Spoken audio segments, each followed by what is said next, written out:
నమస్కారం సార్. నమస్తే అమ్మా. Sir, students government job prepare అవ్వాలి అనుకునే వాళ్ళు కొందరు, వాళ్ళ పేరెంట్స్ మోటో తోటి వచ్చిన గవర్నమెంట్ జాబ్ రావాలి అనుకునే వాళ్ళు కొందరు. అండ్ కొంతమంది ఇంట్లో సఫిషియెంట్‌గా డబ్బులు సరిపోవట్లేదు. ఒక స్టేబుల్ ఇన్‌కమ్ నేను ఎక్స్‌పెక్ట్ చేస్తున్నాను. నాకు గవర్నమెంట్ జాబ్ రావాలి అనుకునే వాళ్ళు కొందరు. అండ్ ఇంకొందరు ప్రైవేటే బావుంటుంది. నేను ప్రైవేట్ వెళ్ళిపోతాను అనుకునే వాళ్ళ సినారియో వేరే రకంగా ఉంటుంది. సో, ఈ రెండిటి ఆప్షన్‌లో ఒక స్టూడెంట్ కనుక ప్రైవేట్ జాబ్ తీసుకోవాలా? గవర్నమెంట్ జాబ్‌కి వెళ్ళాలా? అన్న క్వెషన్ మార్క్ అయితే స్టూడెంట్‌కి ఉంటుంది సార్. డెఫినెట్. సో, ఏ రకంగా చూజ్ చేసుకోవాలి? ఎలా ముందుకెళ్ళాలి? ఏది బెటర్ ఈ రెండిట్లో? దీంట్లో కొంత పర్సనల్ పర్సెప్షన్ ఉందమ్మా. ఓకే. అంటే ప్రైవేట్ సెక్టారే బాగుంటుంది అనుకునే వాళ్ళు కొంతమంది, హ్మ్. పబ్లిక్ సెక్టారే బాగుంటుంది అనుకునే వాళ్ళు కొంతమంది. ఎలా దీన్ని అంటే ఎవరు ఎలా అనుకుంటారు, ఎందుకు అనుకుంటారు అట్లా? ఇప్పుడు ఫర్ ఎగ్జాంపుల్ ప్రైవేట్ సెక్టారే ఉందనుకోండి అమ్మా, అడ్వాంటేజ్లు ఉన్నాయి. అడ్వాంటేజ్ ఏ రోజైతే ఎక్కడైతే ఉందో దాని వెనకే తరుముకుంటూ డిసడ్వాంటేజ్ కూడా వస్తుంది.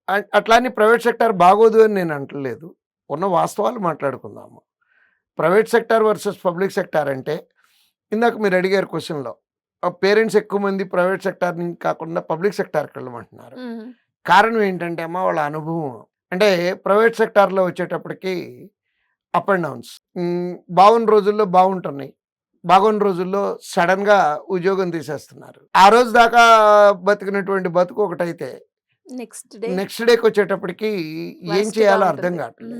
సో అంటే సేఫ్టీ, సెక్యూరిటీ అనేటటువంటి దాంట్లో ఎక్కువ మంది పేరెంట్స్ కానీ స్టూడెంట్స్ కానీ పబ్లిక్ సెక్టార్ వైపు రావాలనుకుంటున్నారు. సో ప్రైవేట్ సెక్టార్ బాగుంటుంది అంటే బాగుంటుందమ్మా. కొన్ని చాలా ఆస్పెక్ట్స్లో ప్రైవేట్ సెక్టార్ కూడా బాగుంటుంది. కారణం ఏంటంటే ప్రమోషన్ టైమ్ బౌండ్ ప్రమోషన్లు కాదయ్యి, క్యాలిబర్ని బట్టి ప్రమోషను, స్కిల్ని బట్టి ప్రమోషను. ఎక్స్ట్రాడినరీ స్కిల్ సెట్ నిజంగా మన దగ్గర ఉంటే కొన్ని సందర్భాల్లో ప్రైవేట్ సెక్టార్ బాగుంటుంది. అంటే చాలా తక్కువ పర్సంటేజ్కి అమ్మా అది. అదే పబ్లిక్ సెక్టార్ అనుకోండి, 90% ఆఫ్ ద పీపుల్కి మైండ్ సెట్కి సెట్ అయ్యేటటువంటిది. చక్కగా ఒక మనం ఏ టైంకి ఆఫీస్కి వెళ్ళాలి అనేది తెలుసు, ఏ టైంకి ఇంటికి రాగలం అనేది తెలుస్తుంది, ఏ రోజున మనకి శాలరీ వస్తుంది అనేది తెలుస్తుంది, రేపటికి మన ఉద్యోగం ఉంటుంది అనేది గ్యారంటీ ఉంది. అంటే వన్స్ ఉద్యోగం వచ్చిన తర్వాత మనం ఉద్యోగంలో ఏ రకమైనటువంటి తప్పులు చేయకపోతే 60 సంవత్సరాలు అయితే 60 సంవత్సరాలు, 62 సంవత్సరాలు అయితే 62 సంవత్సరాలు.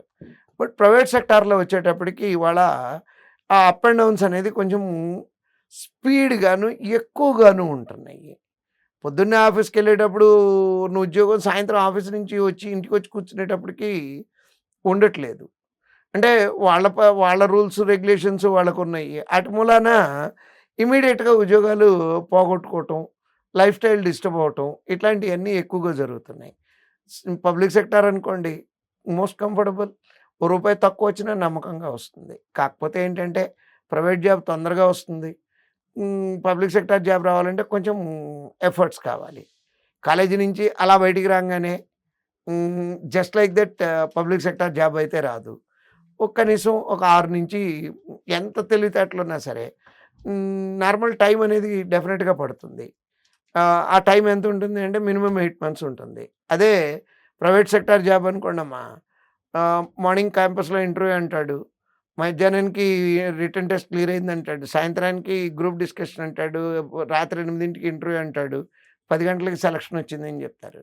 అంత స్పీడ్గా దీంట్లో జరగదు. కానీ నిలకడగా లైఫ్ అయితే నిబ్బరమైనటువంటి లైఫ్ గడపడానికి ప్రైవేట్ సెక్టార్ కన్నా పబ్లిక్ సెక్టార్ బాగా ఎక్కువగా ఉపయోగపడుతుందమ్మా. అంటే రేపు నమ్మకంగా అన్నం తినగలం.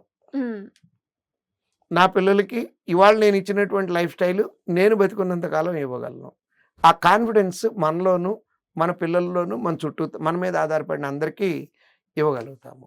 ఇంకా చాలా మందికి కూడా సార్, అంటే కెరియర్ గైడెన్స్‌కి సంబంధించి ఒక కోర్స్‌లో జాయిన్ అవ్వాలి అన్నా, అండ్ ఇది నాకు వస్తుందా లేదా అన్న దాంట్లో చాలా మందికి రకరకాల డౌట్స్ అయితే ఉంటుంది. అలాంటి వాళ్ళు ఎవరైనా కూడా కొంచెం కెరియర్ గైడెన్స్‌కి సంబంధించింది కావచ్చు, ఒక రైట్ ఇన్‌స్టిట్యూషన్ చూస్ చేసుకునే ప్రాసెస్‌లో చాలా మంది పేరెంట్స్ తోటి వచ్చి విజిట్ చేస్తూ ఉంటారు. అలాంటి వాళ్ళు ఎవరైనా కూడా శ్రీధర్ సీసీని చూస్ చేసుకోవాలి, అప్రోచ్ అవ్వాలి అనుకుంటే ఏ విధంగా ఉంటుంది? ఇది 2 రకాలమ్మా. ఒకటి, ఆ కింద ఇచ్చినటువంటి ఇప్పుడు మన వీడియోలో స్క్రోల్ అవుతున్నటువంటి నంబర్కి కాల్ చేస్తే దాదాపుగా కౌన్సిలర్లు అందరూ ఎక్స్పీరియన్స్డ్ కౌన్సిలర్లు, అన్ని డౌట్స్ క్లియర్ చేయగలుగుతారు. ఒకవేళ ఏమాత్రం అవకాశం ఉన్నా సరే ఆ నంబర్ని కాంటాక్ట్ చేసి ఏ రోజు ఆఫీస్కి రావచ్చు అనేది కనుక్కొని ఆఫీస్కి వచ్చి చక్కగా కూర్చుంటే most experienced offline counsellors almost ఈ ఇన్స్టిట్యూషన్ పెట్టినప్పటి నుంచి ఉన్నటువంటి కౌన్సిలర్లు ఉన్నారు. చక్కటి గైడెన్స్, పేరెంట్స్కి ఏ క్వశ్చన్కి డౌట్ ఉన్నా సరే, స్టూడెంట్స్కి ఏ డౌట్ ఉన్నా సరే ఎక్స్ప్లెయిన్ చేయగలుగుతాము. Whether it is online counselling or offline counselling రెండు చూజ్ చేసుకోవచ్చు అమ్మ పేరెంట్స్. సో ఇంట్రెస్ట్ ఉన్న వాళ్ళు ఎవరైనా కూడా కింద స్క్రోల్ అవుతున్న నెంబర్ని అప్రోచ్ అయితే సరిపోతుంది. సరిపోతుందమ్మా. Thank you sir, thank you so much. Thank you.